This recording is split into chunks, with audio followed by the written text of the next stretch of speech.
আসসালামু আলাইকুম। এবারে 1 বিঘা জমিতে পেঁয়াজ লাগাবো ইনশাল্লাহ, আল্লাহ যদি কোনো ভালো মুসিবত না দেয়। 1 বিঘা জমিতে পেঁয়াজ লাগাবো।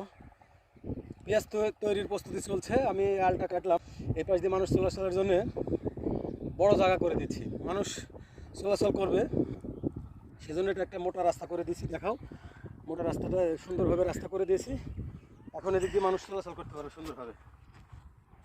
অনেকেই মনে করে যে এই আলটা কেটে শুরু করে, এটা ঠিক না। আমার মনে হয় যে সবচাইতে বড় ইবাদত হলো রাস্তা। আপনি যদি মানুষের রাস্তা বন্ধ করেন, মানুষ চলবে কী করে? মানুষ পশু পাখি চলবে দিক দিয়ে। একটু ভালো রাস্তা করলে মানুষ চলতে পারবে। আশা করি বিষয়টি আমলে নেবেন সবাই।